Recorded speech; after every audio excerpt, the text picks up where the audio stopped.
What's up, guys? This is Coach Matt with our Tuesday workout. We have a little bit of strength training combined with some explosive assistance stuff, and we'll carry that into the workout following this, which is all intervals. Let's begin with our warm-up. We're gonna go 2 rounds through, 200-meter jog.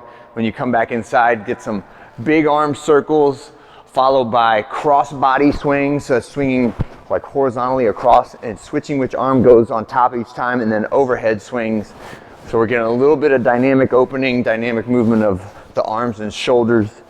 Before we get started here, bottoms up, kettlebell, clean and press, right? So go from, this is a medium to lightweight. So from the hips, perform our bottoms up clean, and then press, reset, clean, and then press. And this can be just from the hips, you don't need to go from the ground. When we do the clean and press, do your best, try not to make it like a reverse curl where the kettlebell goes out away from you. Try to actually pull it vertically, shrug your shoulder up and back, get the elbow out of the way so you can pull the kettlebell in a vertical path when you bring it from your hips to your shoulders. Next one, single leg eccentric squats to a bench. So I have my bench somewhere around the back of my knee height, and I'm gonna do a slow eccentric squat to the bench and then stand up. If you need to use 2 feet to stand up, that is fine too. So slow eccentric, and then you can use the second foot to help push you back up. We'll want to get the eccentric with one leg for 5 reps on each side, and then single leg leaning calf raise. So I'm leaning from a ways away from bigger the wall, crossing my other foot behind, and then doing a calf raise on that single leg. This should be significantly more challenge than the normal like 2-footed one that you can do from a little bit closer. You got all your body weight on 1 foot instead of 2, okay? All right, setting up the workout today, you need your bench press set up, you need a box. I wanna recommend you just get the box out for the workout that you're gonna do when we get to the interval work. You do not have to have a super high box in order to jump high, and in fact, it's a little bit easier if you don't get like the highest box you can do, because then over 4 reps, as the height which you jump decays a little bit, you could find yourself like not being able to get up on top of the box or compromising your leg position. So just like a medium height box, and then just remember you don't have to jump only to this, say this is a 24. I could jump 44, right, and still land on top of this box if I could do that, right?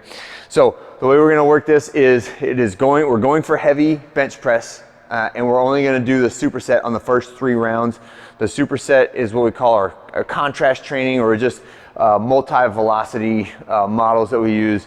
When we try to move a lighter weight really, really quickly and explosively, it triggers the nervous system to reach out and try to contact all of the motor units, or as many of the motor units as possible, which is different from the way that a heavier, slower lift operates, where it takes a little more time to spool those motor units up.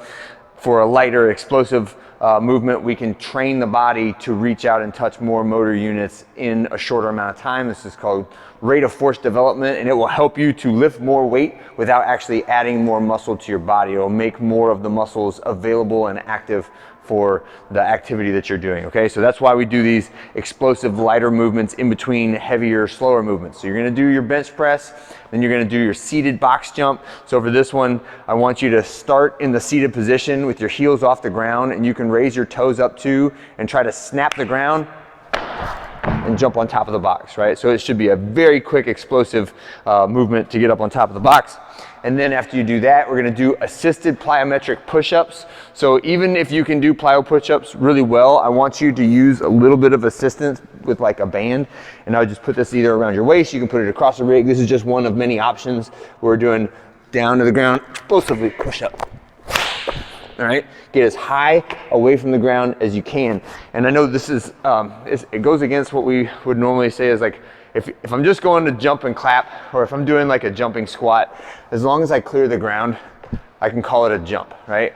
But a lot of times what initiates the reach out to those high threshold motor units is the intention that you give to your muscles to move as fast as possible. So this looks totally different for everybody in the gym, and it is the thing that is constant is your intention, right? Whereas the actual speed you move with and the weight that you're lifting or the distance that you push away from the ground, those are all going to be different. But what is the same and what is needed for those high threshold motor units is the intention to move the muscle as fast as possible to contract as quickly as you can, all right?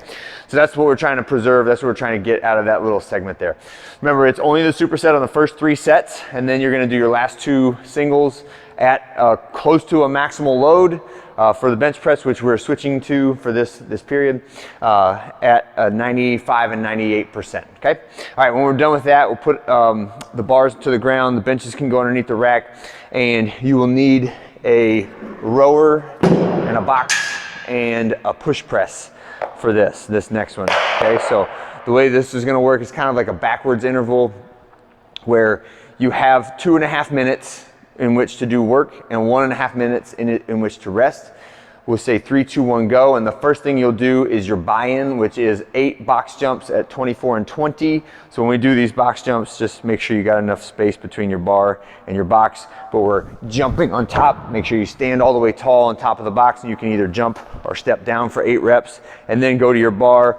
Bar comes up from the ground, and we're doing 8 reps of a push press, and then set it down, back to the box, 8 more box jumps, 8 more push presses.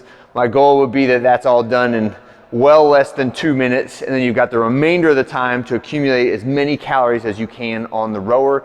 At 2.5 minutes, the round is over, and you rest for the next 90 seconds, and then do it all again 2 more times. So it's a total of 3 4-minute rounds, with the goal being to accumulate as many calories as you can after accomplishing the buy-in. Okay, so you got a little benefit. If you go faster on the buy-in, you got more time to get your calories, but you might be a little bit more fatigued from going fast on the buy-in. So you got to balance those 2 competing demands there. Have a great day, and I'll see you guys on Wednesday.